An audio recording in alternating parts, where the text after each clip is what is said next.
Paz de Cristo, irmãos. É uma alegria imensa estar aqui. Eu acho que pregando aqui em Belo Horizonte, faz mais de quase 20 anos que se passou aquele tempo. Eu encontrei José Aparecido, que nós conversávamos tanto, nem reconheci.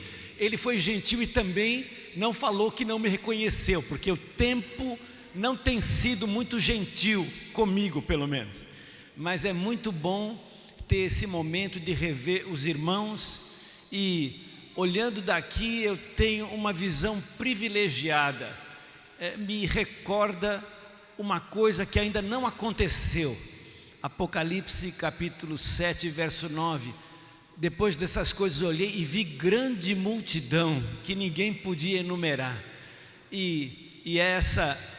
Imagine essa grande multidão louvando a Deus e de coração celebrando a unidade. O privilégio de poder estar nessa condição aqui. E como a gente sabe, é na comunhão dos corpos que se manifesta a materialidade do Espírito. E Jesus de novo se faz carne na sua igreja, reunida, triunfante, vitoriosa, perseverante, como se vê nesse momento agora. Deus te abençoe, que essa comunhão te encha do Espírito e celebre aquilo que nós somos: corpo de Cristo, povo de Deus, raça eleita, sacerdócio real, nação santa, povo de propriedade exclusiva de Deus, chamados para proclamar as virtudes daquele que nos chamou das trevas para a sua maravilhosa luz. E dentro dessa graça eu fiquei pensando, no ano passado vocês celebraram 50 anos do esforço missionário, não é isso? Que veio aqui primeiro esforço missionário que nós sabemos que veio aqui para BH, para Minas Gerais. E eu lembro, foi há 51 anos atrás que eu assisti a minha primeira aula na escola dominical, lá em São Paulo. Eu me batizei em 15 de setembro de 1968, eu estou fazendo 50 anos de batismo agora. Alguns perguntam, que idade você tem? Eu falei, fui batizado no ventre da minha mãe, não faça conta não, né? Mas assim, quando me batizei, era interessante, porque o Brasil tinha cerca de, eu diria cerca de 93% eram católicos. Eu vim do catolicismo. E realmente os evangélicos não chegavam nem a 5% naquela época. Sem religião não dava nem 1%. Agora, o mundo rodou. Da década de 60, revoluções culturais. Na década de 70, crises do petróleo, Guerra Fria. Década de 80, cai o Muro de Berlim. A internet está bombando. Década de 90, crises financeiras nos mercados. Nos anos 2000, cai o Muro de Berlim, mas nos anos 2000, terrorismo árabe. O mundo virou. E se você olhar o censo do Brasil em 2010, você tem os números, 64% só são católicos. De 80 e tantos, caiu para 64. E os evangélicos, que eram 4,6%, agora são 22,2%. Isso em 2010. Então agora que estamos quase em 2020 e vamos ter um outro censo, é possível que em 2020 os católicos estejam abaixo de 60%, o mundo evangélico talvez beirando ou acima dos 30%, e pasmem, os sem religião, que não são ateus, são pessoas que não se filiam a religião nenhuma, eles têm lá a sua espiritualidade. Os sem religião, que hoje são 8%. Não existia isso quando eu me batizei. Era menos de 1%, agora já são 8%, devem ser no fim dessa década, 9%, talvez 10%. O Brasil está mudando muito rapidamente. O que está acontecendo? Os estudiosos da sociedade chamam o nosso tempo do momento da modernidade avançada. Alguns chamam de pós-modernidade, mas não é que mudou nada. A modernidade avançou e as pessoas não querem mais ficar debaixo, por exemplo, de instituições. Não querem mais se manter debaixo de alguém que lhes diga o que fazer. O que comanda o mundo religioso hoje é o que eu quero. Pode ver, fala para alguém, por que você vai nessa igreja? Ele diz, porque eu gosto, porque tem uma coisa que eu gosto lá, a música é boa, é porque tem uma palavra que eu gosto. Nunca vai ser, ou talvez a minoria seja, por causa do conteúdo de fé, por causa da verdade. Não, é questão de gosto. E veja, quando aparece essa situação, há uma luta, especialmente do povo de Deus. O povo de Deus fala, e agora? O que vamos fazer? As pessoas estão assim meio fazendo o que querem. E nós temos princípios. Como é que nós vamos resolver? Então, tem dois extremos. Um extremo é dizer, vai qualquer coisa. Se o pessoal quiser, faça. O chamado relativismo. Vale qualquer coisa, faz tudo. Contanto que atrai pessoas, faça. Então você vê no mundo religioso hoje que grupos que oferecem coisas que você talvez considere sem racionalidade, sem razão bíblica, prosperando. Por quê? Porque eles estão visando as pessoas da nossa época desorientada, e nessa época as pessoas vão atrás do quê? De si mesmas, do que gostam. Mas tem o pessoal que vai para o outro lado. Qual é o outro lado?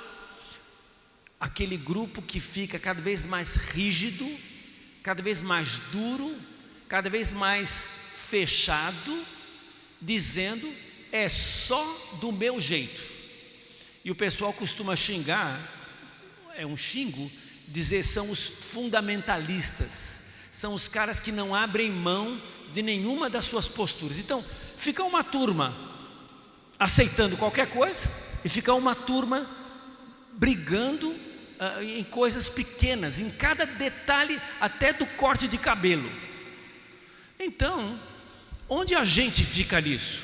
Justamente a mensagem baseada em Atos, capítulo 15, versículos 23 ao 29, trata, eu acho, dessa questão. Eu quero trazer esse texto bíblico para a gente pensar em como não ir nem para o caso do relativismo, que aceita qualquer negócio, faz qualquer negócio para ganhar a gente, não, e nem para o caso do fundamentalismo, tem que ser só do meu jeito, porque evidentemente desse jeito não conseguirá nem seguir a Escritura e nem fazer uma boa divulgação da palavra de Cristo.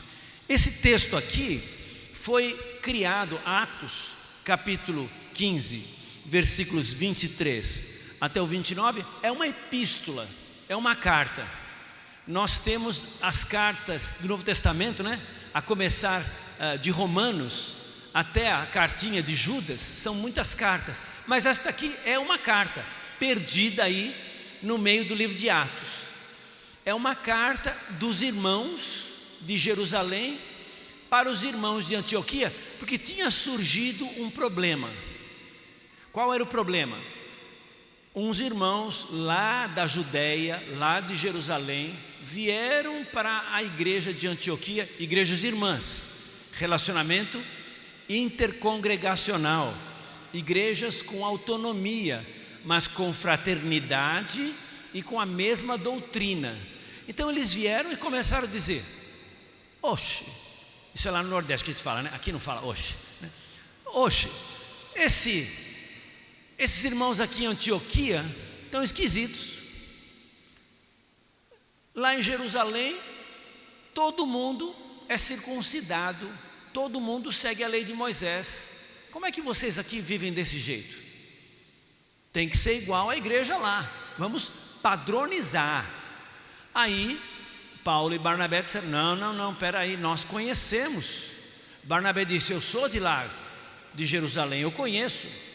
Peraí, não é assim não. Aí começou uma discussão, e então os irmãos de Antioquia mandaram o Paulo e o Barnabé lá para Jerusalém para conversar. Falaram: vamos conversar. Aí houve uma conversa boa. Os irmãos de Jerusalém, quando ouviram o que Paulo e Barnabé disseram, falaram: está tudo certo, não tem nada errado. Mas aí surgiram os irmãos dizendo: não, está errado, eles têm que circuncidar sim. Então lá em Jerusalém tinha uns irmãos que pensavam que todo mundo pode ser cristão desde que seja judeu também. Então eles tinham outra ideia do evangelho. Aí então houve uma grande reunião.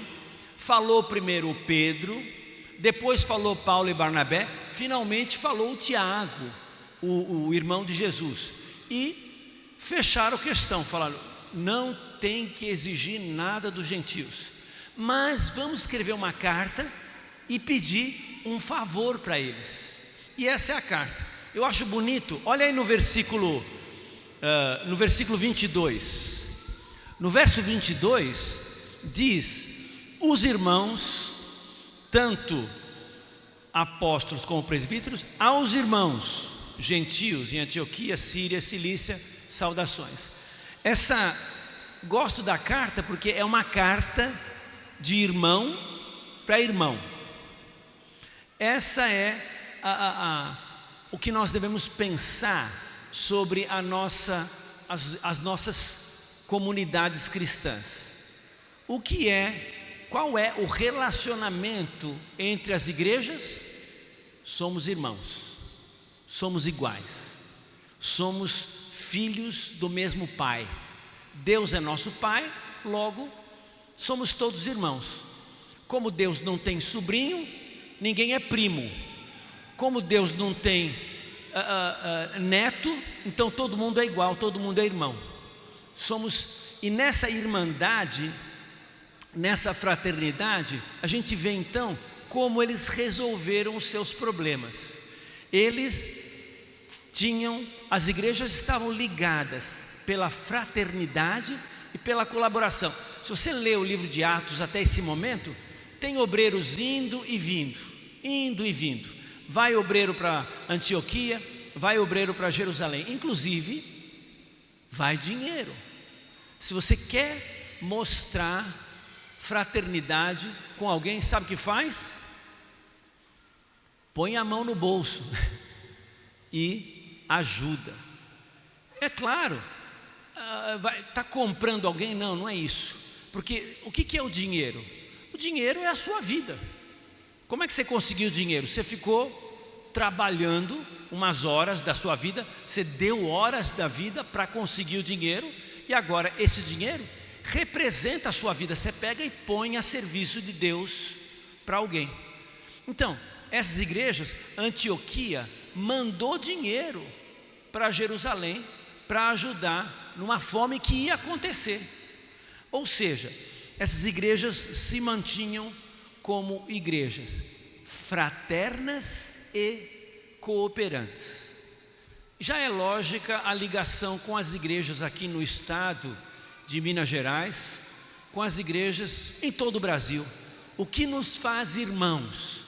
Justamente essa confiança de fraternidade, de acolher o outro como irmão e colaborar. Inclusive eu fico feliz de poder estar aqui representando uma colaboração das igrejas do Nordeste com o Sudeste, com Belo Horizonte, com Minas Gerais. E lembrar que o mesmo acontece ao contrário. Às vezes um obreiro daqui vai para lá e colabora nesse ambiente de sermos uma família, sermos irmãos. Mas não foi só isso não. Olha, as igrejas são ligadas por fraternidade e cooperação, mas também são ligadas por doutrina e, pasmem, opinião.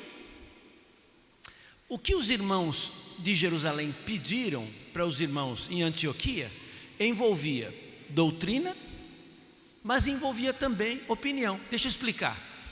A doutrina da justificação pela fé, somos salvos por fé e não por circuncisão, está salvaguardada. Dizer, não, aquela coisa que os irmãos, saíram os caras daqui sem nossa autorização e ficaram aí perturbando vocês. Vocês não são cristãos, está faltando circuncidar, está faltando seguir a lei. Isso está errado. Nós pregamos a mesma doutrina. A salvação não depende de fazer as coisas do Velho Testamento. Você não tem que praticar nada do Velho Testamento. Pratica o Evangelho, pratica a pregação de Jesus. Está pronto.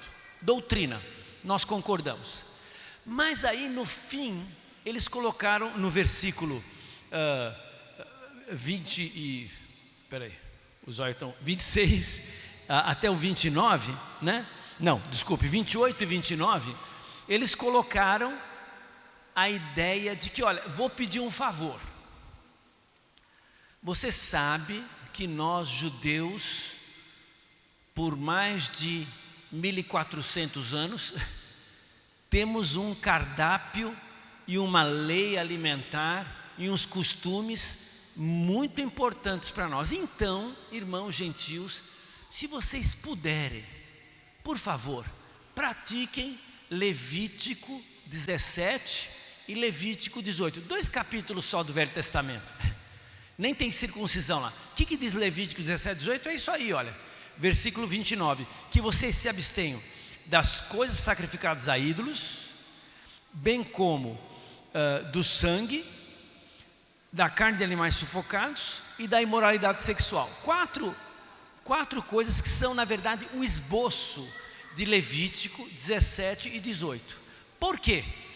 Era uma opinião, não era mandamento, era opinião, dizendo, olha, porque depois em outras cartas de Paulo, você vai ver que Paulo diz, olha, a coisa sacrificada a ídolo, pode, não pode, só não coma se vai ofender alguém, né?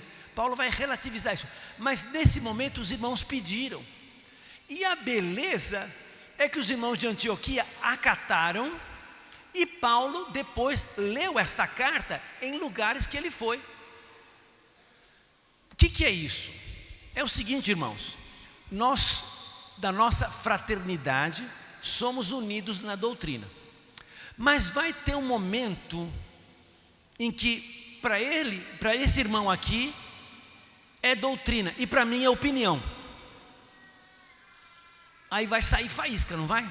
Não vai, porque eu vou ceder a minha opinião para apoiar o irmão que pensa diferente. É isso que Paulo disse em 1 Coríntios 8, 9, 10, Romanos 14, 15. No confronto da opinião vale o sacrifício, meu sacrifício. Eu sofro em vez de sofrer o outro, não é? Se um bandido vai dar um tiro no meu amigo, se eu puder, eu vou na frente. Se eu pensar bem, é que eu sou meio covardão, né? Mas se eu pensar racionalmente, eu vou na frente, não é? Não é isso? Agora, não sei se eu vou conseguir. Quando num confronto na igreja, uma igreja e outra estão num confronto, o que fazer?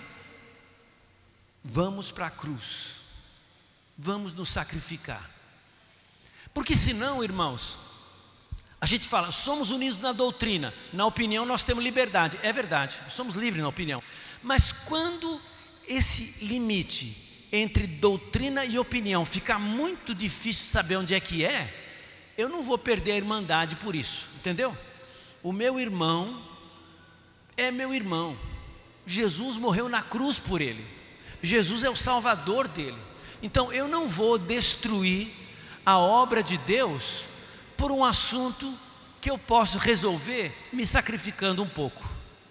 Então, a igreja de Antioquia fez um grande salto.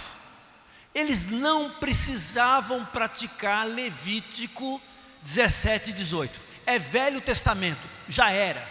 Mas, para agradar homens como Tiago, que era o meio-irmão de Jesus, Tiago, eu entendo, era filho de José e Maria. Jesus é filho só de Maria. Maria era virgem ao Jesus nascer. Então é por isso que eu chamo ele de meio-irmão. Mas para agradar o Tiago e aqueles irmãos que eram muito praticantes do judaísmo enquanto cristãos, então os irmãos cederam a essa opinião e foram uma igreja unida. Então, a igreja é unida, sim, por fraternidade e cooperação, por doutrina e opinião. E a igreja vai ser unida por diálogo e aceitação. O que mais tem aqui em Atos, nessa conversa, é diálogo. Paulo e Barnabé foram. Agora volta quem? Paulo, Barnabé, Silas e Judas. Voltam 4. Aí o que acontece? Quando chegam os 4, Paulo e Barnabé eram de Antioquia, mas os Silas e o Judas eram de Jerusalém. E eles são a prova, olha, nós viemos de lá e o que Paulo e Barnabé estão falando é verdade. Aí tem essa conversa boa. Então, não se isole, irmão, não fique isolado. Lógico, cada igreja tem o seu trabalho, né? Cada igreja tem o seu trabalho. Nós temos que 52 domingos por ano, nós temos pelo menos que nos reunir. Mas troca uma ideia com o irmão, a irmã, os jovens da outra congregação. E lembra, naquilo que o outro é diferente, lhe ajuda a ter uma reavaliação da sua postura. Quem só olha o espelho é o narciso, né? E acha lindo. Fica ali olhando só para si mesmo. Não, nós queremos olhar o diferente e pelo diferente exercer amor e ao mesmo tempo pelo diferente exercer uma avaliação de mim mesmo. Será que eu estou certo? Será que eu estou fazendo bem? Ele faz diferente. Eu estou certo? Eu posso mudar? Posso melhorar? Diálogo, aceitação. E o resultado é aquilo que Jesus fez. Jesus, morando nos altos céus, se esvaziou da sua glória, se fez homem, reconhecido como servo, figura humana, obediente até a morte, morte de cruz, o fundo do poço. Esse esvaziamento de Jesus é o nosso, porque depois tem a contrapartida de vida que Deus o exaltou acima de todo nome. Então, é para esperar que quando nós abrimos mão, quando nós nos sacrificamos, quando nós acolhemos em diálogo, em aceitação o irmão, pode esperar, haverá a resposta divina. Então, o que em suma eu gosto de ler nessa carta? Vamos manter o contato e a cooperação. Qual que é a grande lição para esse tema nosso das igrejas que são autônomas, mas que têm uma unidade, uma fraternidade em doutrina, que tem uma unidade amorosa em relacionamento? Então, vamos ir e vir, aceitando as diferenças, que podem até soar muito mais sérias, mas depois mantendo pelo amor o diálogo e o sacrifício. Sabe quem é a melhor advogada na Bíblia? Já pensou nisso? Quem ganhou o título, a melhor advogada? É uma senhora pobre, é uma senhora sem advogado, é uma senhora que estava lutando contra uma situação de injustiça, com um juiz que só queria propina. E como é que ela ganhou a causa dela? É a viúva pobre. Ela ficou, julga a minha causa, julga a minha causa, julga a minha causa. O juiz ficou louco, falou, essa mulher me deixa louco, está aqui, pronto, despachei. Não é isso? É a lição, irmãos. Não é por força, não é por violência é por continuar insistindo. Quando a sua voz tem que chamar a sua irmandade, ou irmandade vizinha, para uma fidelidade que você julga uma fidelidade maior, não vai com força, não vai com violência, faz como uma viúva pobre, insiste. Se isso funciona em oração, funciona também em comunicação. Se isso é um jeito que nós somos ensinados a falar com Deus, sem dúvida não vai dar errado falar com os irmãos. E nessa insistência, nós vamos conseguir superar o problema do Brasil, que vive uma crise religiosa sem igual, polarização, uns topa qualquer coisa, outros só do meu jeito. E o povo do meio fazendo uma religião de supermercado, pego isso, deixa aquilo, faz uma salada. Então, o que nós vamos fazer? Nós vamos fazer como os irmãos de Antioquia. Eles são o povo que foi pela primeira vez chamado de cristão. Por que foram a primeira vez chamados de cristãos? Não é porque eles aceitavam qualquer coisa, não é porque eles eram super fundamentalistas e radicais fechados, pelo contrário, é porque eles tinham fé em Cristo acima de tudo, uma fé que superou barreiras entre judeu, gentil, culto e ignorante, pessoa ligada ao governo, pessoa escravizada pelo governo. Eles conseguiram aglutinar tudo em torno de um nome, o nome de Jesus. É esse nome que nos une, é esse nome que nos trouxe aqui, é esse nome que vai nos levar adiante, é esse nome que vai nos dar acesso aos portões do céu. E é esse nome que dá acesso ao coração do meu irmão, ao coração da outra igreja. Somos de Cristo e Cristo é de todos nós. Nessa unidade de amor, vamos superar as dificuldades da cultura e oferecer a eles, aqui na terra, na união dos corpos, a unidade do Espírito que provém da ação de Deus. Que Deus abençoe.